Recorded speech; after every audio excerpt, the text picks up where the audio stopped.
Columbia Broadcasting System and its affiliated stations present Orson Welles and the Mercury Theatre on the air in The War of the Worlds by H.G. Wells.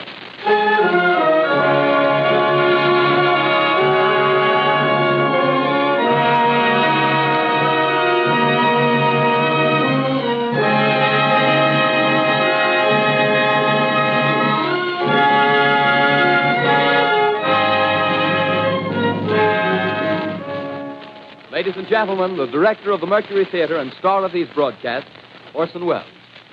We know now that in the early years of the 20th century, this world was being watched closely by intelligences greater than man's, and yet as mortal as his own.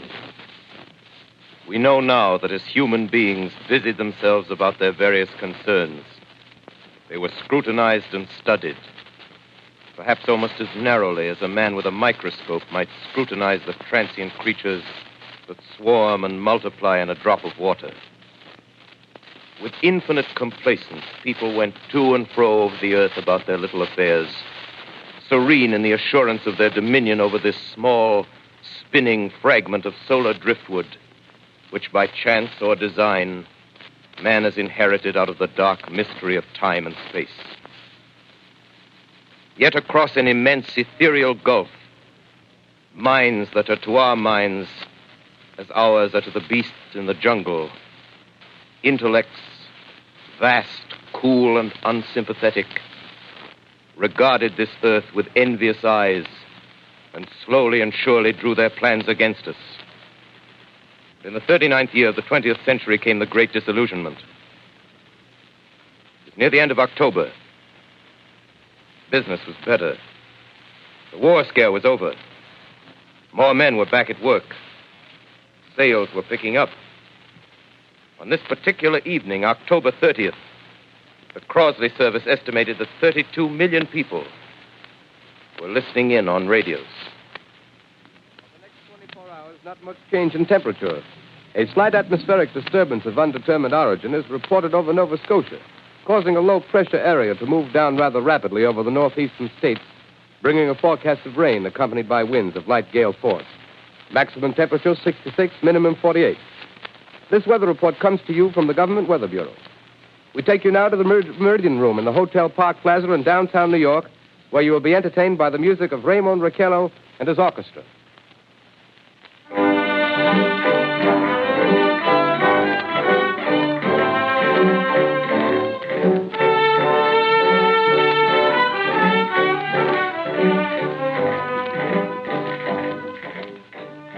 Good evening, ladies and gentlemen. From the Meridian Room in the Park Plaza Hotel in New York City, we bring you the music of Raymond Raquello and his orchestra. With a touch of the Spanish, Raymond Raquello leads off with La Comparsita.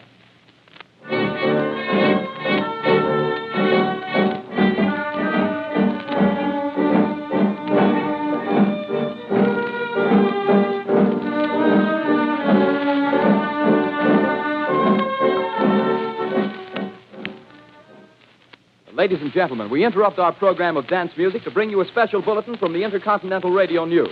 At 20 minutes before 8 Central Time, Professor Farrell of the Mount Jennings Observatory, Chicago, Illinois, reports observing several explosions of incandescent gas occurring at regular intervals on the planet Mars. The spectroscope indicates the gas to be hydrogen and moving toward the Earth with enormous velocity. Professor Pearson of the observatory at Princeton confirms Farrell's observation and describes the phenomenon as, quote, like a jet of blue flame shot from a gun, unquote. We now return you to the music of Raymond Raquello, playing for you in the Meridian Room of the Park Plaza Hotel, situated in downtown New York.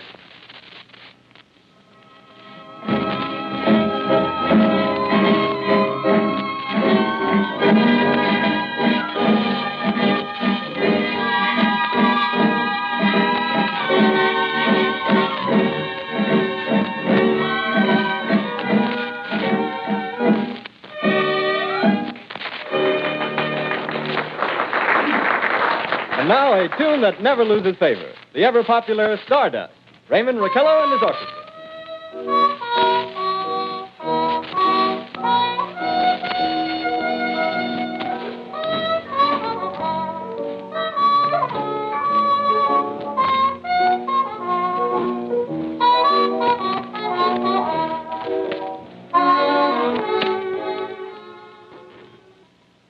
Ladies and gentlemen, following on the news given in our bulletin a moment ago, the Government Meteorological Bureau has requested the large observatories of the country to keep an astronomical watch on any further disturbances occurring on the planet Mars. Due to the unusual nature of this occurrence, we have arranged an interview with the noted astronomer, Professor Pearson, who will give us his views on this event. In a few moments, we will take you to the Princeton Observatory at Princeton, New Jersey. We return you until then to the music of Ramon Raquello and his orchestra.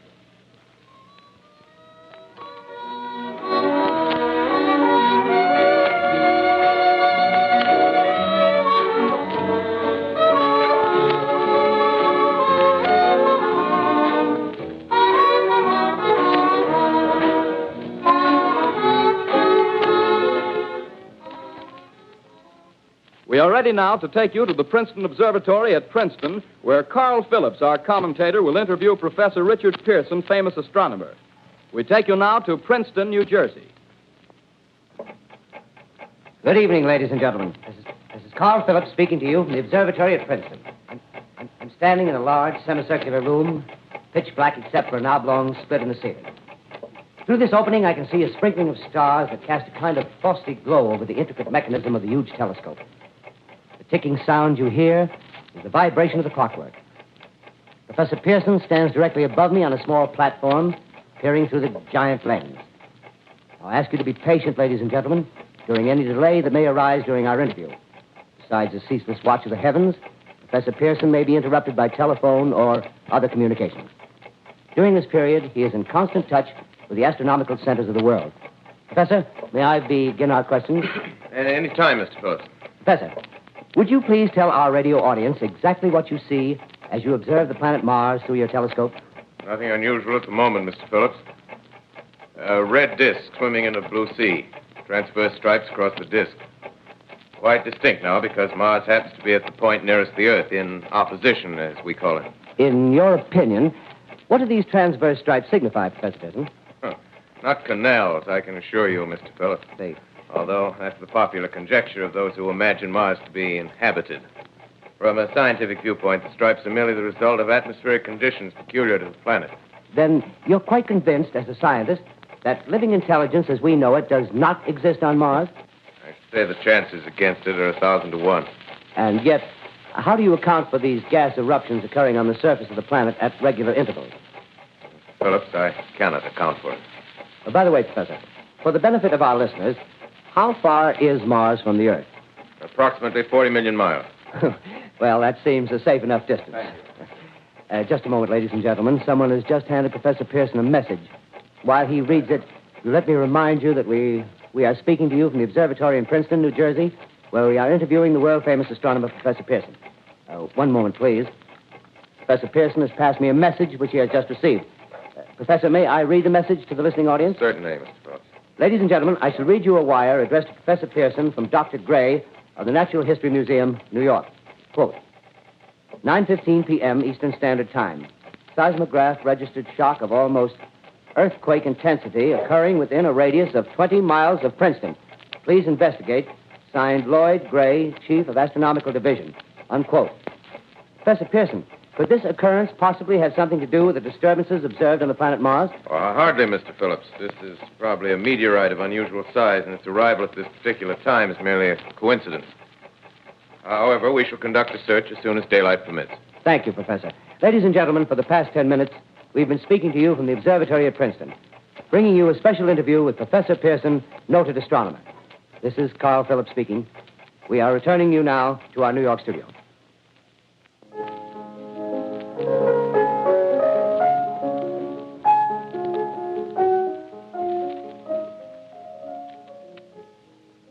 Ladies and gentlemen, here is the latest bulletin from the Intercontinental Radio News. Toronto, Canada. Professor Morse of Macmillan University reports observing a total of 3 explosions on the planet Mars between the hours of 7:45 p.m. and 9:20 p.m. Eastern Standard Time. This confirms earlier reports received from American observatories. Now, nearer home, comes a special bulletin from Trenton, New Jersey. It is reported that at 8:50 p.m., a huge flaming object, believed to be a meteorite, fell on a farm in the neighborhood of Grover's Mill, New Jersey, 22 miles from Trenton. The flash in the sky was visible within a radius of several hundred miles, and the noise of the impact was heard as far north as Elizabeth. We have dispatched a special mobile unit to the scene, And we'll have our commentator, Carl Phillips, give you a word picture of the scene as soon as he can reach there from Princeton. In the meantime, we take you to the Hotel Martinet in Brooklyn, where Bobby Millett and his orchestra are offering a program of dance music.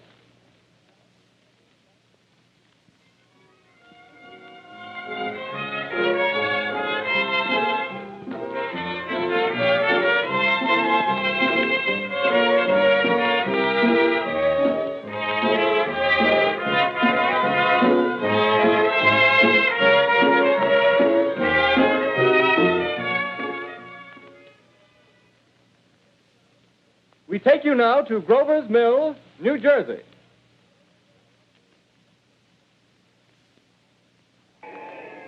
Ladies and gentlemen, this is Carl Phillips again, out at the Wilmot Farm, Grover's Mill, New Jersey.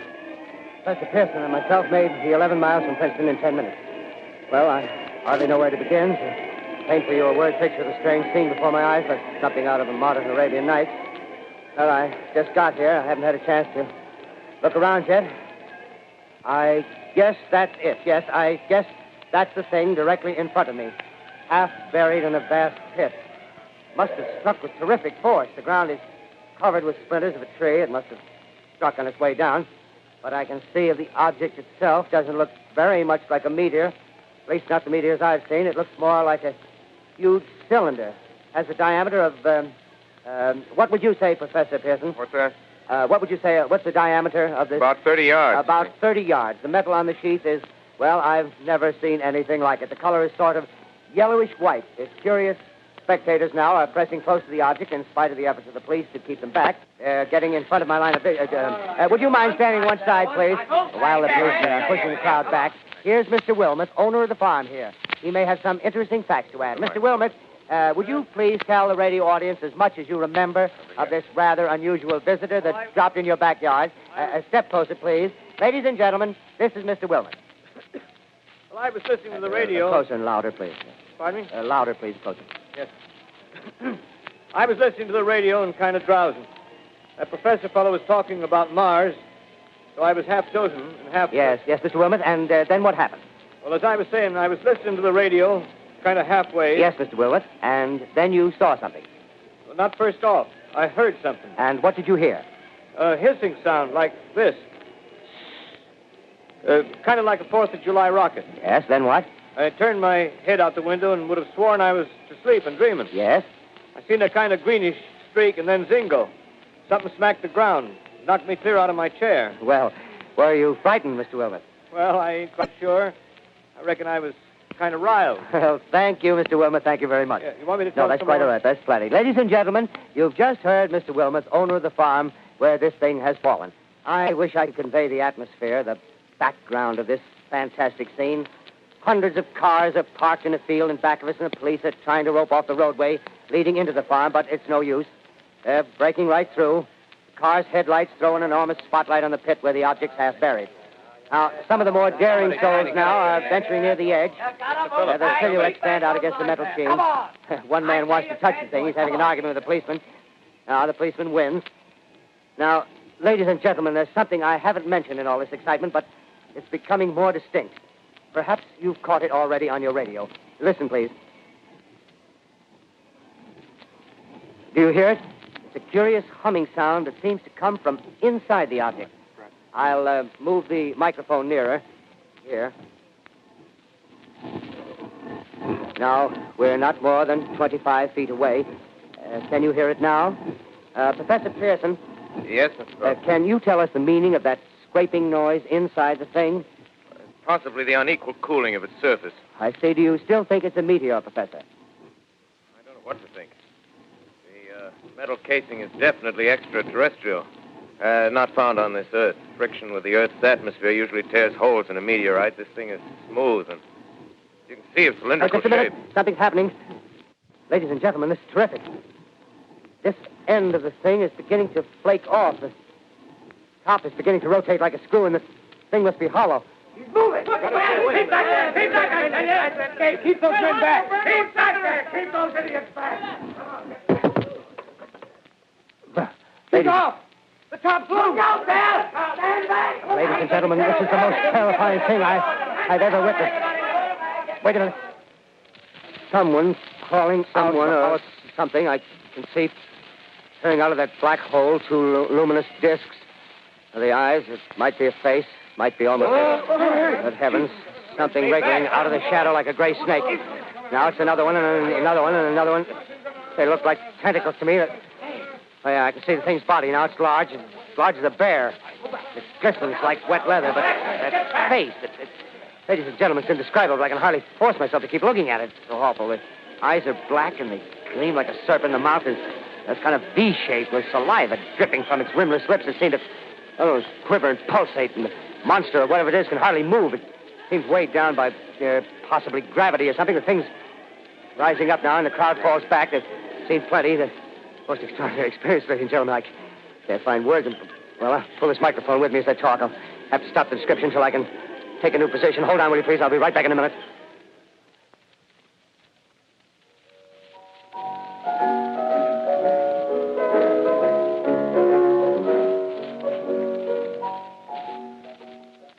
We are bringing you an eyewitness account of what's happening on the Wilmouth Farm, Grover's Mill, New Jersey.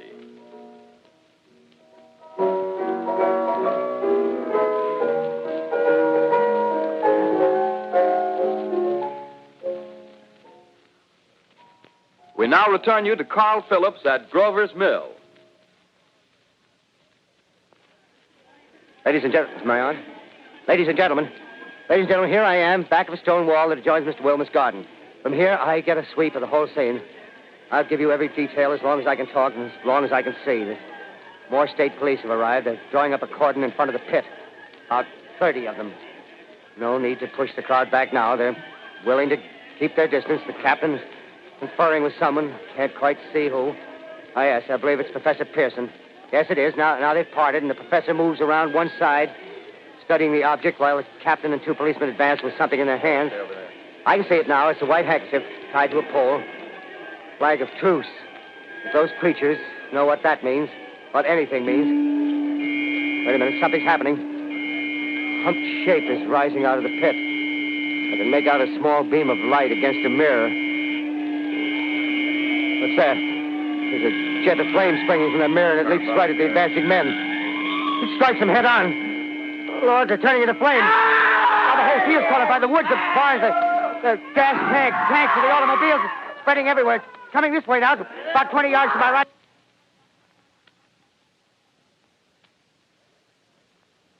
Ladies and gentlemen, due to circumstances beyond our control, we are unable to continue the broadcast from Grover's Mill. Evidently, there's some difficulty with our field transmission. However, we will return to that point at the earliest opportunity. In the meantime, we have a late bulletin from San Diego, California. Professor Indelkoffer, speaking at a dinner of the California Astronomical Society, expressed the opinion that the explosions on Mars are undoubtedly nothing more than severe volcanic disturbances on the surface of the planet. We continue now with our piano interlude.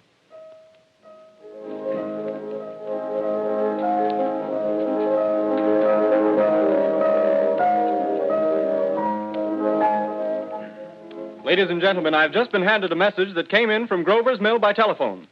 Just one moment, please. At least 40 people, including 6 state troopers, lie dead in a field east of the village of Grover's Mill, their bodies burned and distorted beyond all possible recognition. The next voice you hear will be that of Brigadier General Montgomery Smith, commander of the state militia at Trenton, New Jersey.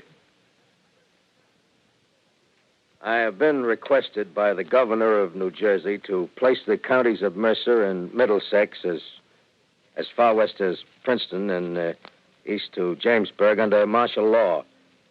No one will be permitted to enter this area except by special pass issued by state or military authorities.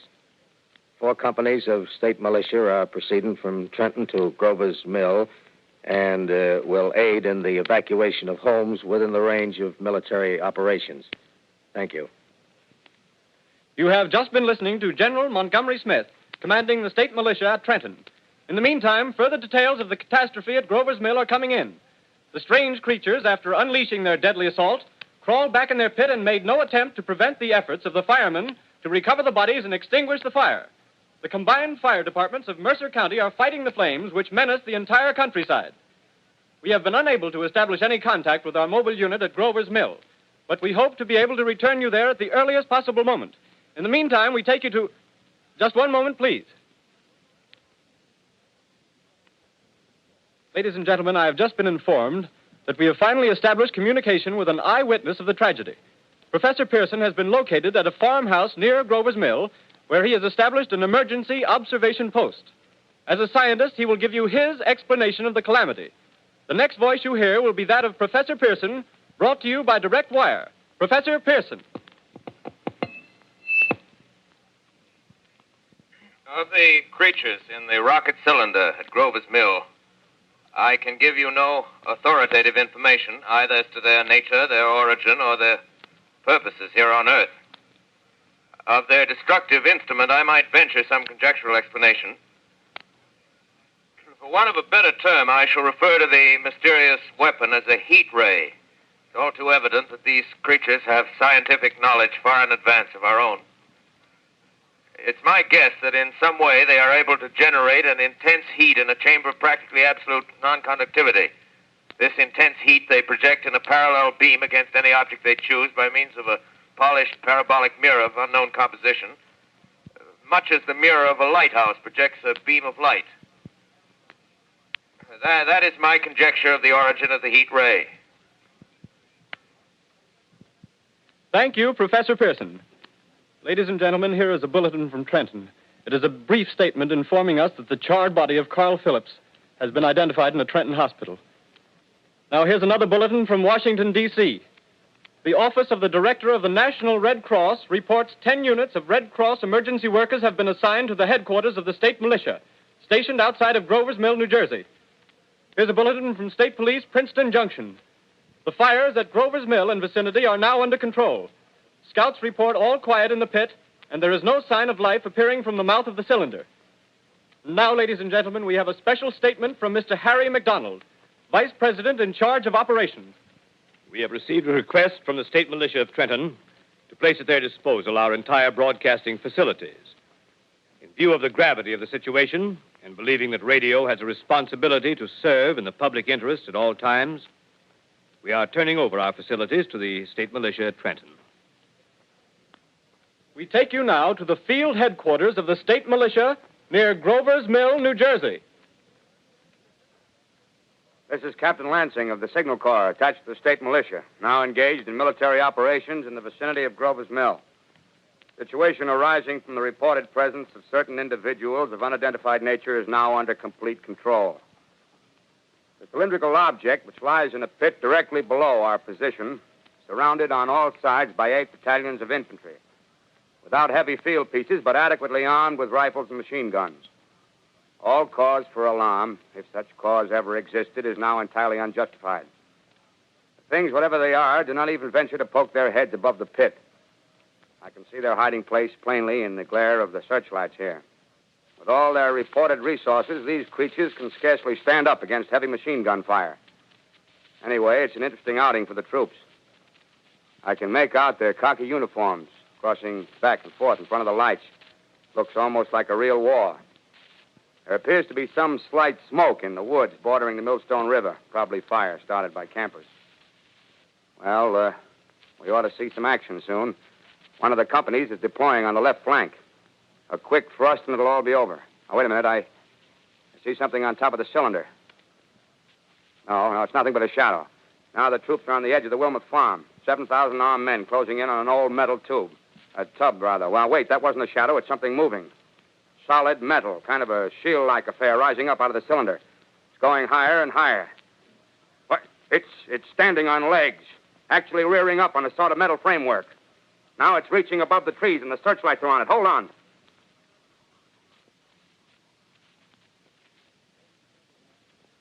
Ladies and gentlemen, I have a grave announcement to make.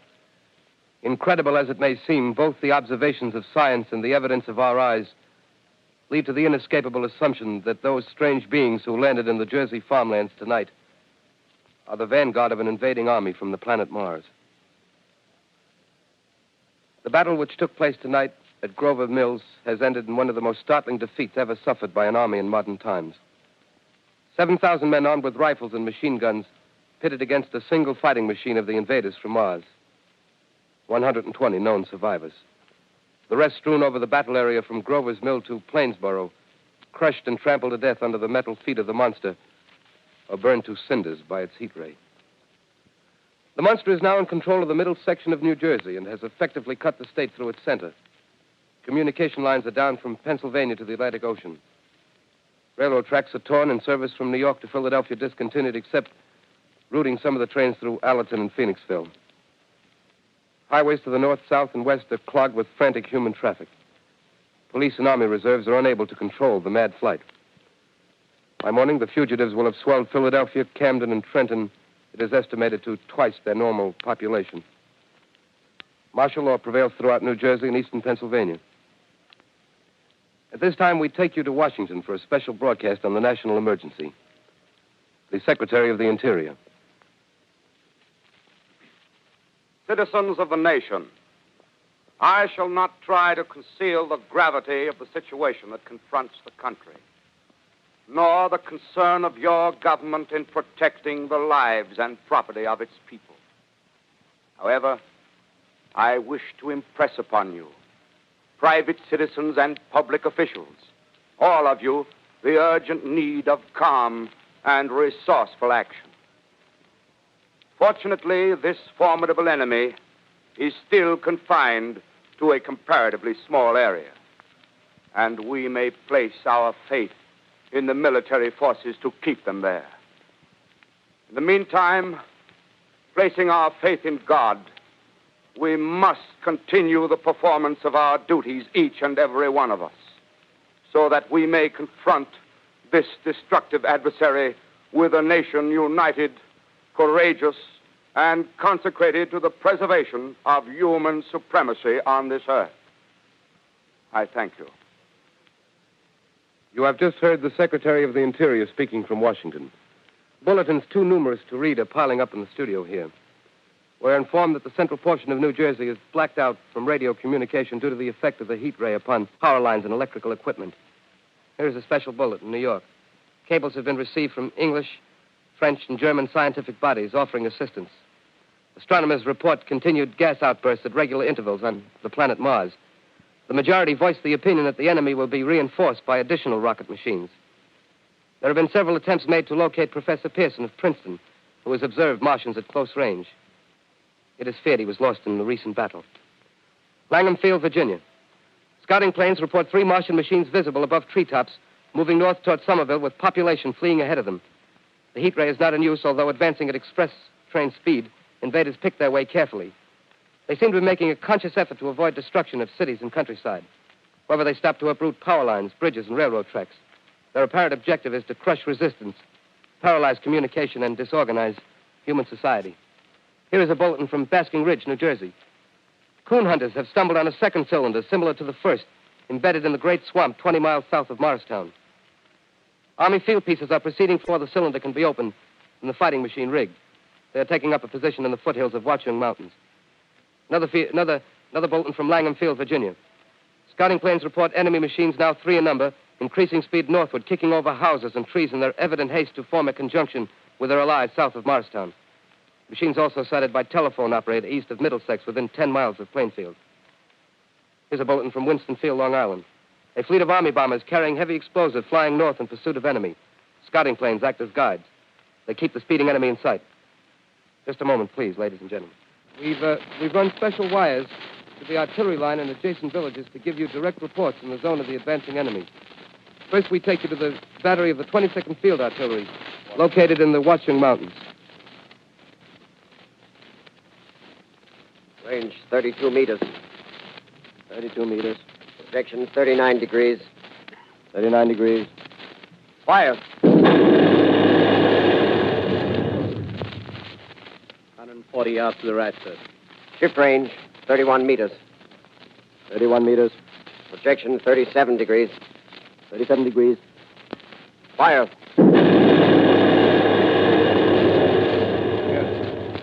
Hit, sir. Got the tripod of one of them. They've stopped. The others are trying to repair it. Quick, get the range. Shift 30 meters. 30 meters. Projection 27 degrees. 27 degrees. Fire.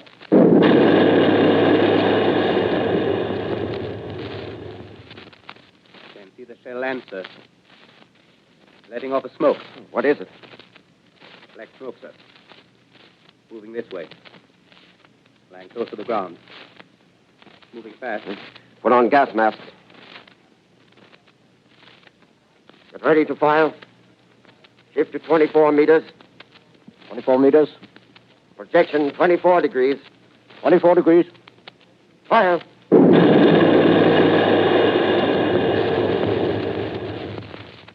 Still can't see, sir. Smoke's coming nearer. Get the range. 23 meters. 23 meters.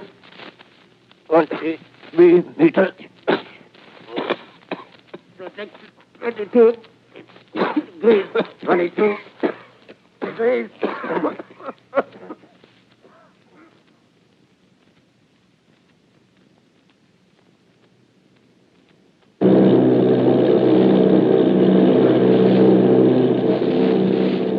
Army bombing plane P-843 off Bayonne, New Jersey. Lieutenant Vogt, commanding 8 bombers, reporting to Commander Fairfax, Langham Field.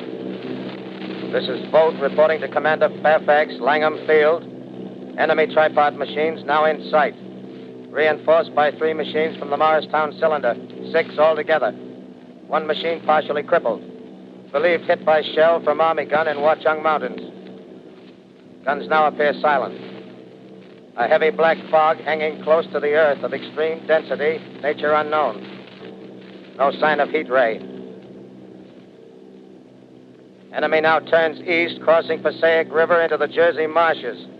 Another straddles the Pulaski Skyway. Evident objective is New York City. They're pushing down a high-tension power station. The machines are close together now, and we're ready to attack. Plane circling, ready to strike. 1,000 yards, and we'll be over the first.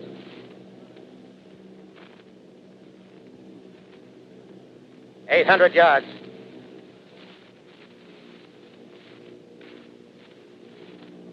$600.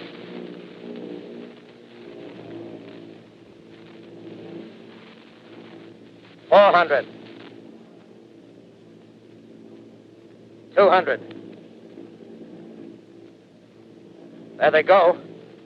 The giant arm raised. Green flash. They're spraying us with flame. 2,000 feet. Engines are giving out. No chance to release bombs. Only one thing left. Drop on them, plane and all. We're diving on the first one. Now the engine's gone. 8.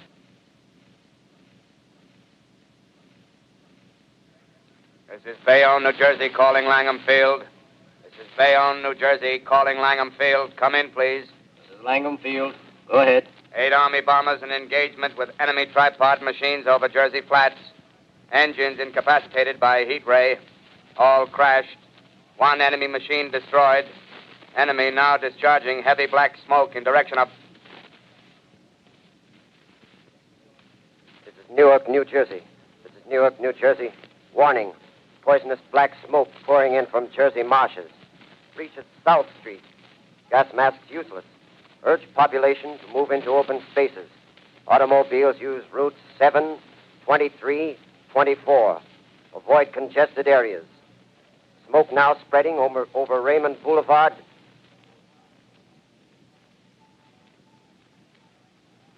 X2L calling CQ, 2X2L calling CQ, 2X2L calling 8X3R. Come in, please. This is 8X3R coming back at 2X2L. How's reception? How's reception? Okay, please. Where are you, 8X3R? What's the matter? Where are you?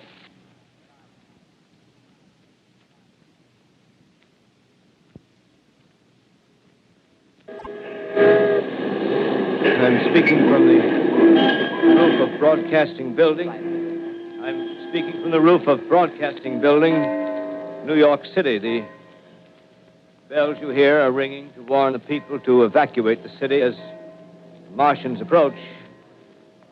Estimated in the last 2 hours, 3 million people have moved out along the roads to the north. Hutchison River Parkway still kept open for motor traffic. The void bridges to Long Island hopelessly jammed. All communication with Jersey Shore closed 10 minutes ago. No more defenses. Our army is wiped out. Artillery, Air Force, everything wiped out. This may be the last broadcast. We'll stay here to the end. People are holding service here below us in the cathedral.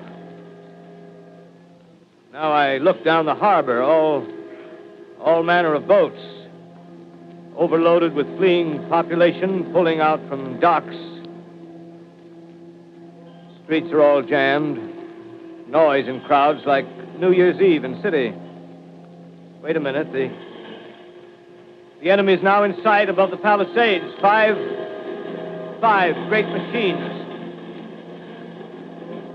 First one is crossing the river. I can see it from here, wading the Hudson like a man wading through a brook.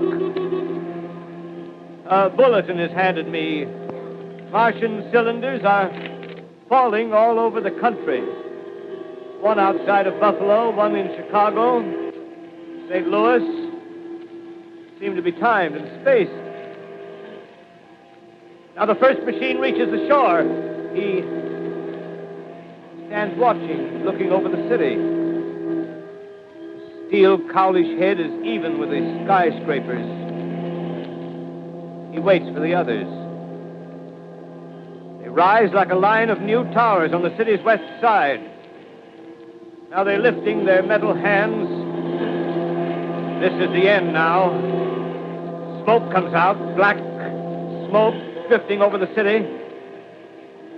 People in the streets see it now.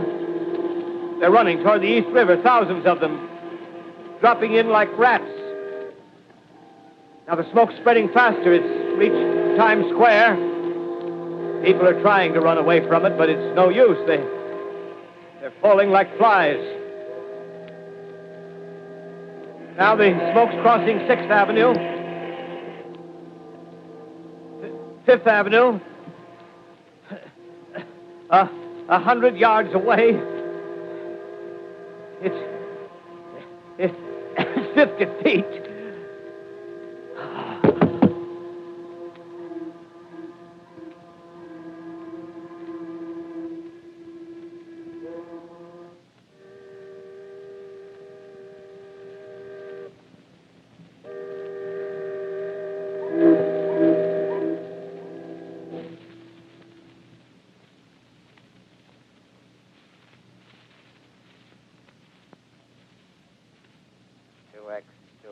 Calling CQ. 2X2L calling CQ. 2X2L calling CQ, New York. Isn't there anyone on the air? Isn't there anyone on the air? Isn't there anyone? 2X2L.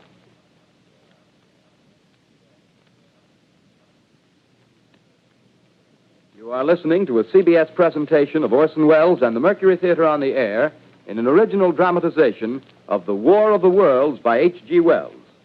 The performance will continue after a brief intermission. This is the Columbia Broadcasting System. The War of the Worlds by H.G. Wells, starring Orson Welles and the Mercury Theatre on the air.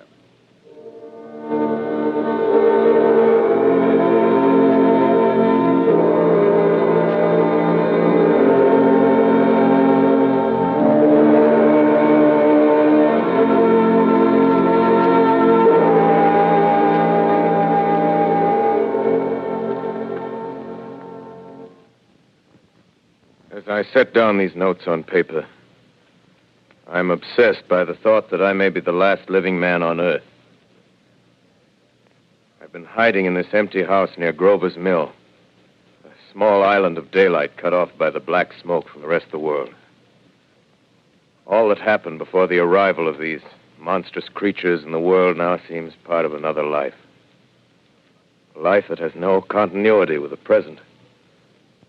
furtive existence of the lonely derelict who pencils these words on the back of some astronomical notes bearing the signature of Richard Pearson.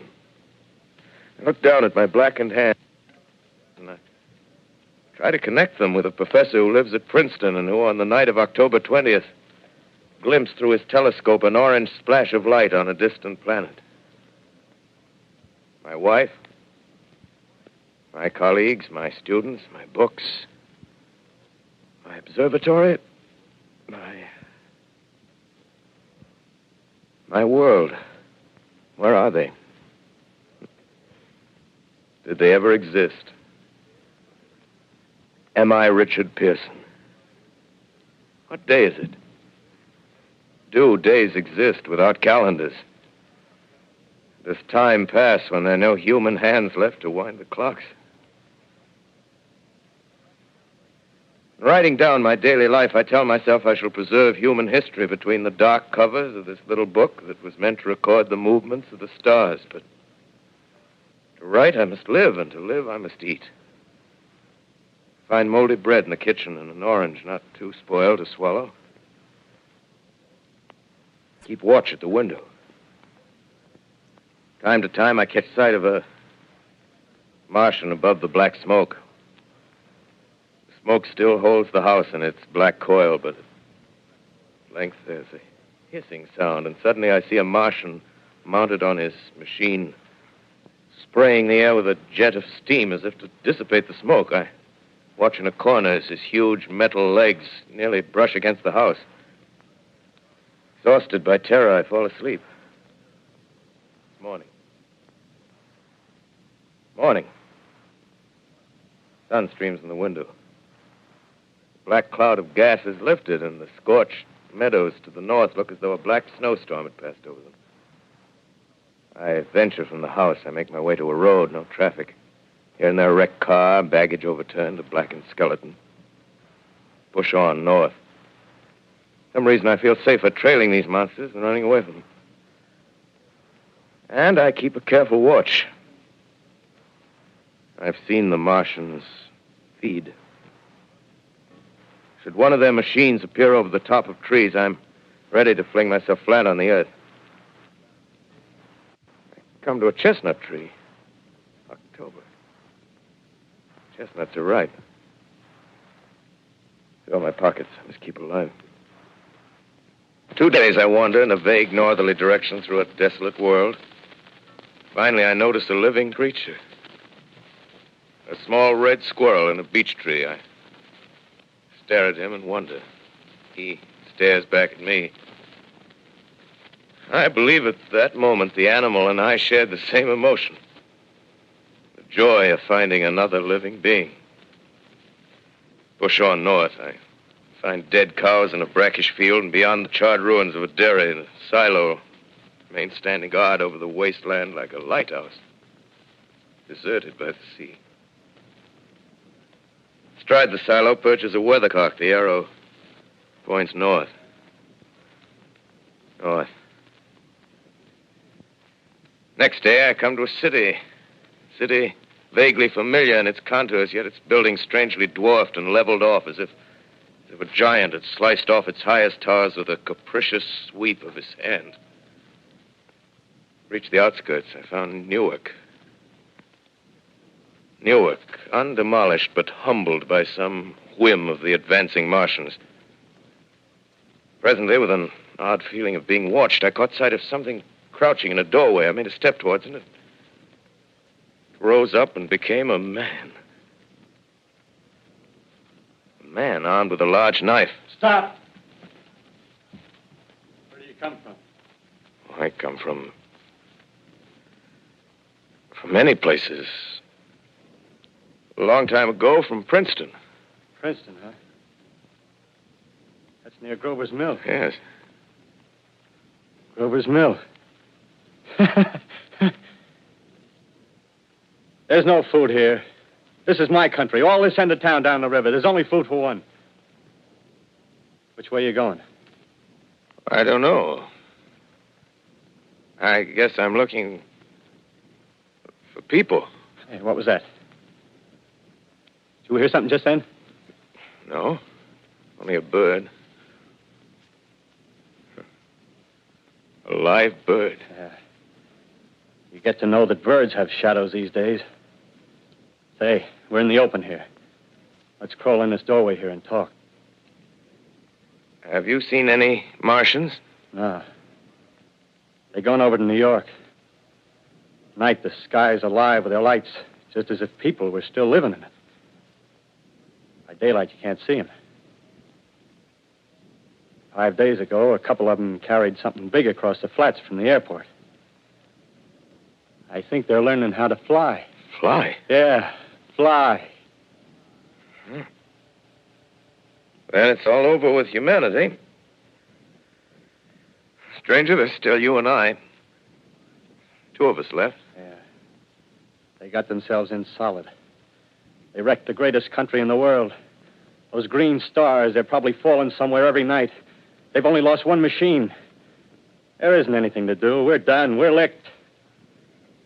Where were you? You're in a uniform. Yeah, what's left of it. I was in the militia. National Guard. That's good.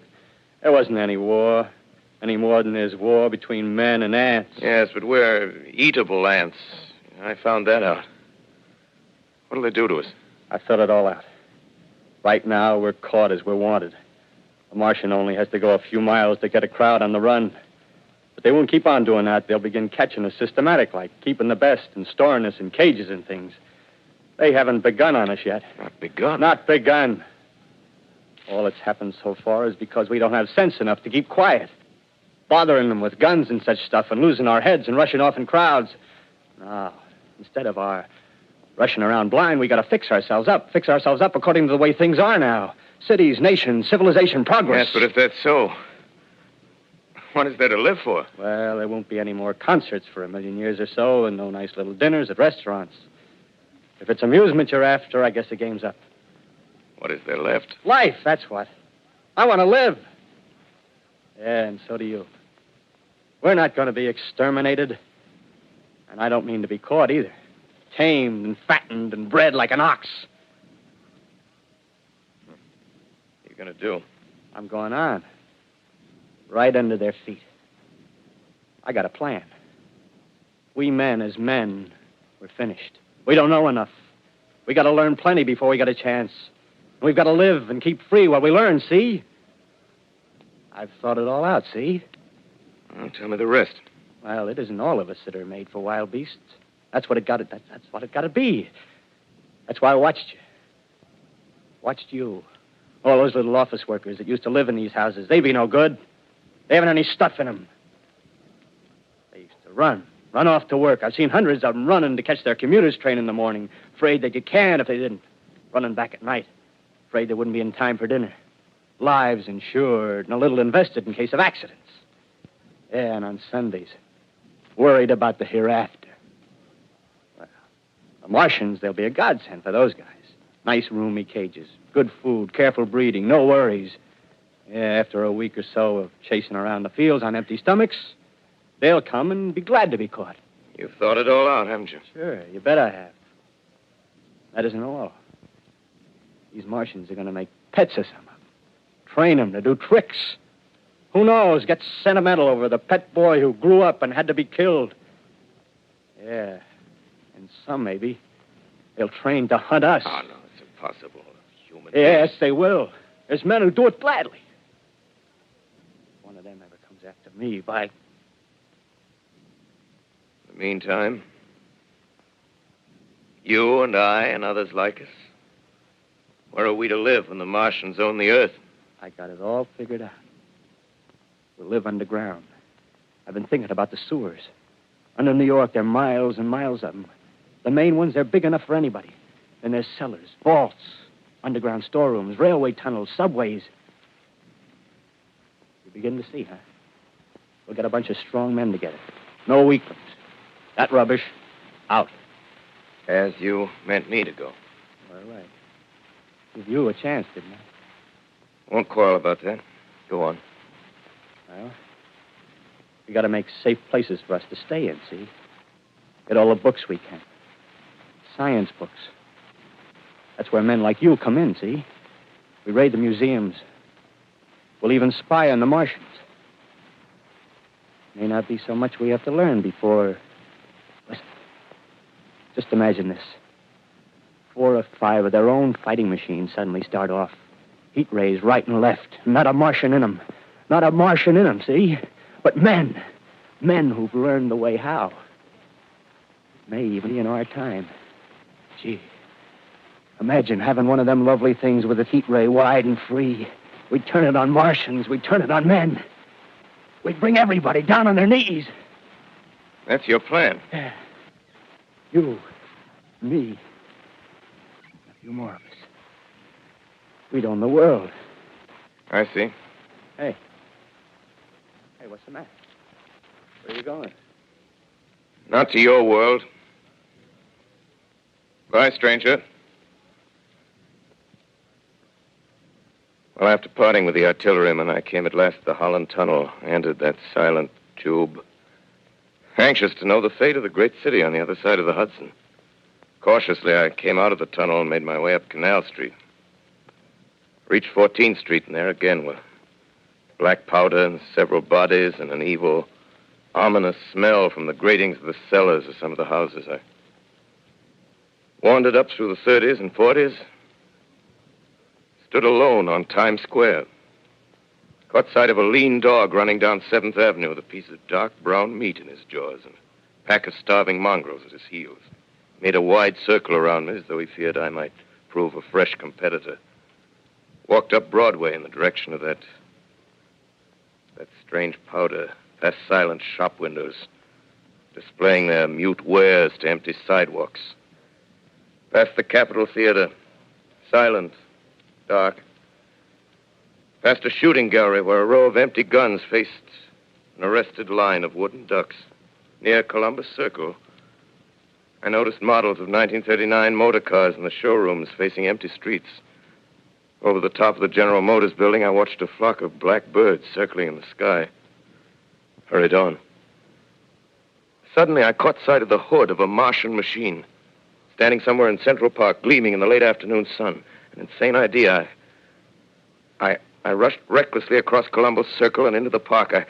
I climbed a small hill above the pond at 60th Street, and from there I could see, standing in a silent row along the mall, 19 of those great metal titans, their cowls empty, their steel arms hanging listlessly by their sides. I looked in vain for the monsters that inhabit those machines. Suddenly, my eyes were attracted to the immense flock of black birds that hovered directly below me. They circled to the ground.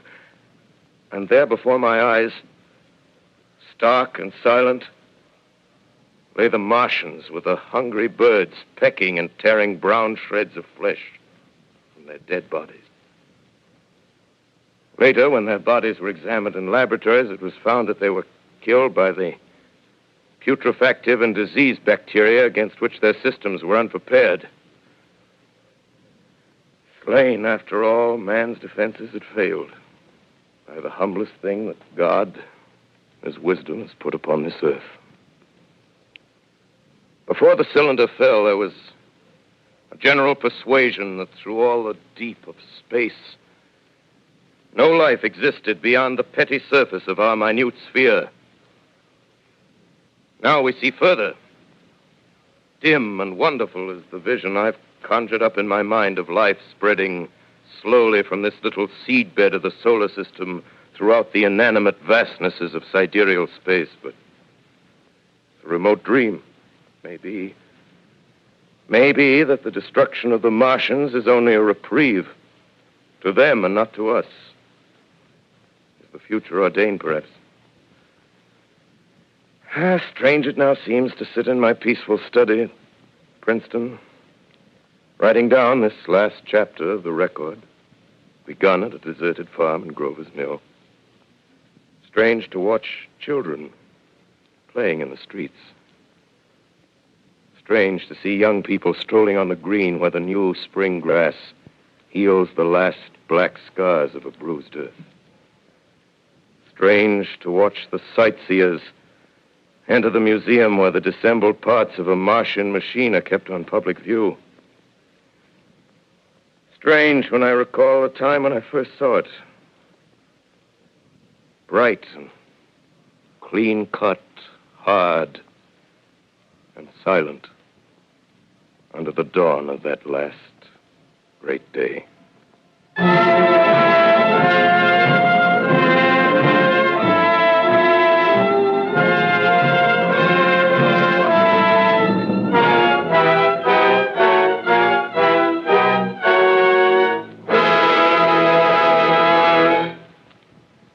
This is Orson Welles, ladies and gentlemen.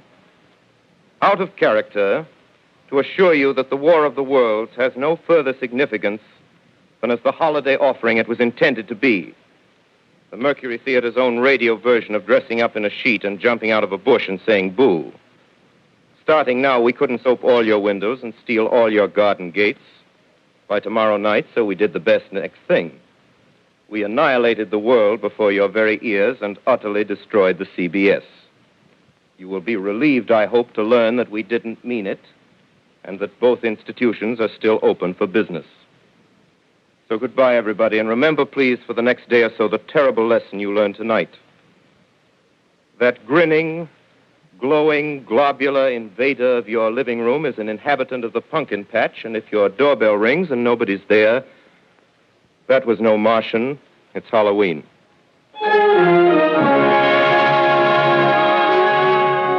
Tonight, the Columbia Broadcasting System and its affiliated stations coast to coast has brought you The War of the Worlds by H.G. Wells, the 17th in its weekly series of dramatic broadcasts featuring Orson Welles and the Mercury Theatre on the air. Next week, we present a dramatization of 3 famous short stories. This is the Columbia Broadcasting System.